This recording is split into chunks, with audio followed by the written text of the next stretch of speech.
My name is Dave Short. I'm a senior inspector at LaRocca Inspection Associates, and I have a couple of decades' experience as a general contractor. I think I might have some insights about grid scale power and water production using renewable energy that others may not have explored. I hope you find this presentation useful. Nearly all seawater desalination requires the use of a lot of fossil fuels to provide the energy it uses, but I don't believe it has to.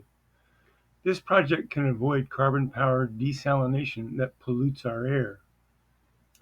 What if the energy for the many levels of filtration and the ultimate desalination was nearly all from renewable energy sources? What if desalination could be powered by nearby solar panels, tide motion, wave power, and wind?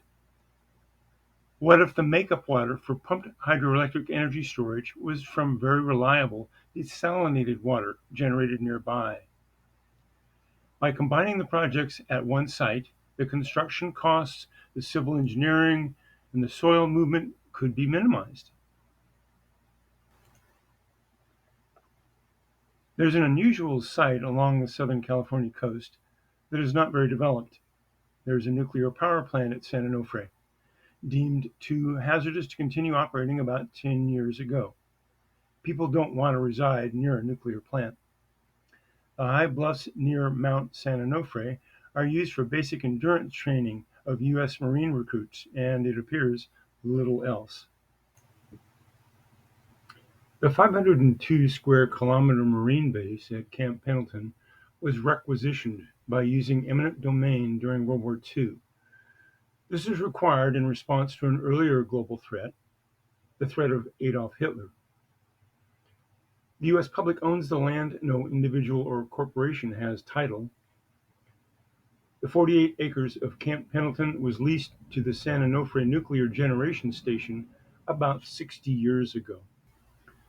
The contour map shows about 100 square kilometers, or about 38 square miles according to its scale. The power and water park would require only about 10 to 15% of the area shown. Energy storage using pumped hydro requires an upper reservoir to hold the potential energy and a lower reservoir where energy is generated and pumped using water turbines. 1 cubic meter of water elevated to 370 meters, about 1,220 feet high, has or requires about 1 kilowatt-hour of energy. That's the physics. Existing contour elevations indicate that the reservoirs at the top of San Onofre Bluffs can be at least 400 meters above sea level. If the reservoirs have embankments about 8 meters high, a volume of water enough to produce 20 million kilowatt hours might be created. 6 million kilowatt hours might be expended in a typical evening's operation of the turbines. Around the world, pumped hydro storage is the main technology used for the energy storage that is required to meet grid-scale peak energy demands. About 93% of the needed energy storage in the US and about 95% worldwide. This quick, on-demand activation of turbines prevents brownouts or blackouts any evening when the sun goes down and when electricity demand spikes. The 8 states in the lower Colorado River Basin have been enduring a mega drought for the last 23 years. The odds are that the available river water will continue to decrease. This August, the Department of the Interior has had to mandate large and significant water use restrictions for many states. California and Arizona are being particularly hard hit.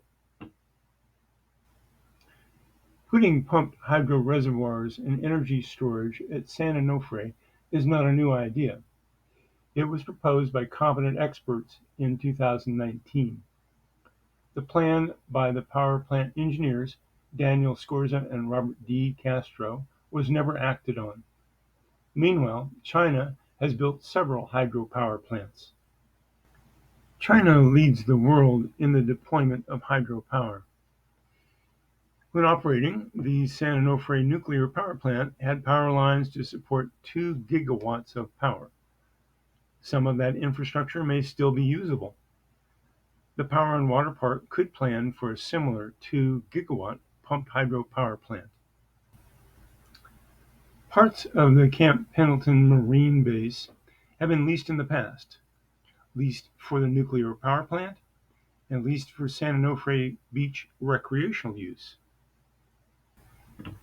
I believe in the same way the Power and Water Park could lease the land for power production and drinking water production using renewable energy as its energy source. The San Diego County Water Authority and its rate-paying public have successfully reduced their demands on the Colorado River by 50 million gallons per day over the last 6 years.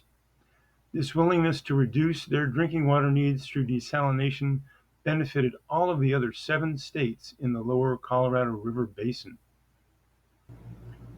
Seawater has to be filtered several times and in several ways before it ever gets to the salt ion removal stage.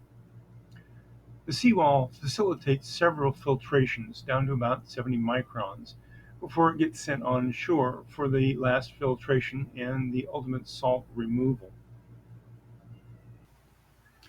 The energy available from tidal action and wave actions can be utilized to power the filtrations and to backflush the filtration systems efficiently before the clean salty water is sent on shore to the plant.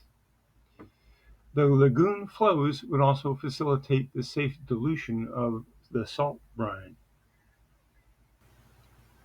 There are several important benefits gained by making a seawall parallel to San Onofre Beach.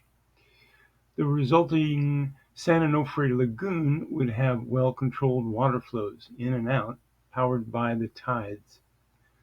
Using the natural renewable energies in tides and wave action for desalination is unusual, but it would be a better way to get the major steps of desalination done.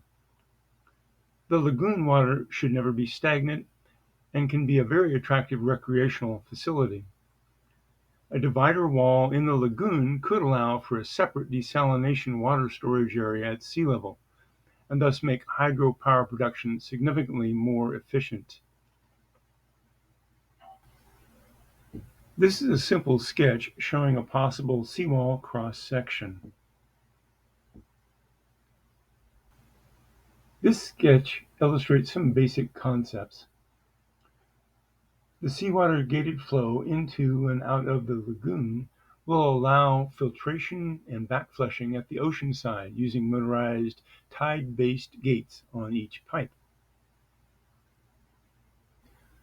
This is a crude model, but it provides some indications of the scale of the Power and Water Park at San Onofre. The photo illustrates some basic concepts of how areas that produce drinking water and areas that produce electrical energy are related to each other. The land used should not interfere with Camp Pendleton operations and may enhance the recreational use of San Onofre Beach.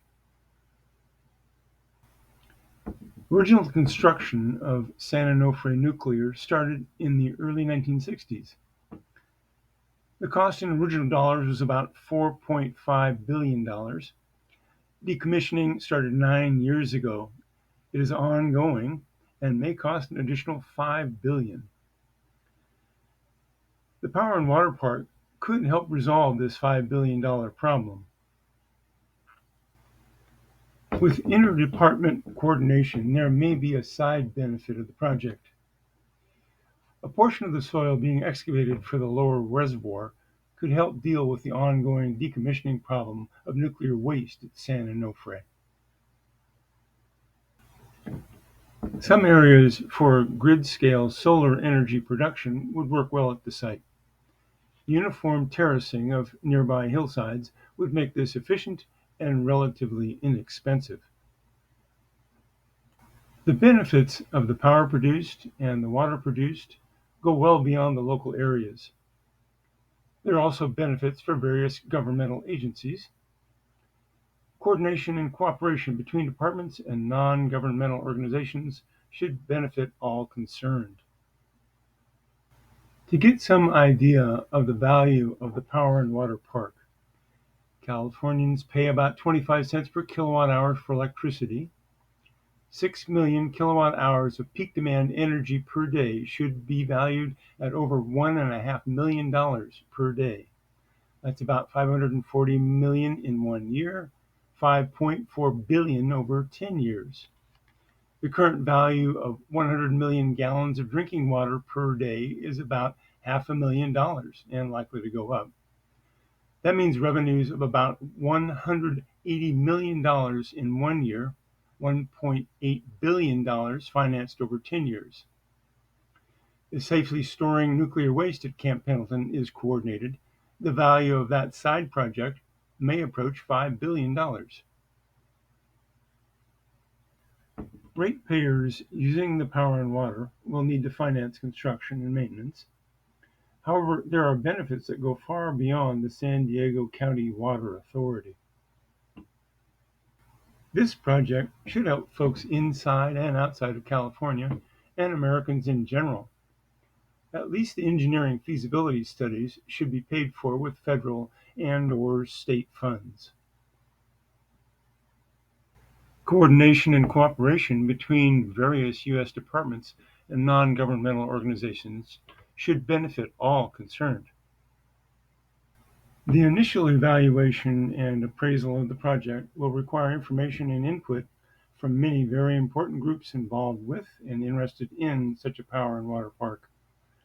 However, such projects are and should be coordinated by only one, the Department of the Interior. Once an initial evaluation of this project is completed, there will need to be extensive engineering feasibility studies done. The cost of such studies by large engineering firms may range into tens of millions of dollars. The funding for the feasibility and engineering should be from federal programs. Congressional action this August provided $369 billion toward improving the environment, for example. My experience as a contractor for a couple of decades and as an inspector has taught me a few things. Construction projects are much cheaper and more efficient when the planning and estimates include an understanding of how the systems and structures you are considering interact. You can waste a lot of time, money, and effort doing a project piecemeal. It is best to understand the full scope of the project and do good planning before you start.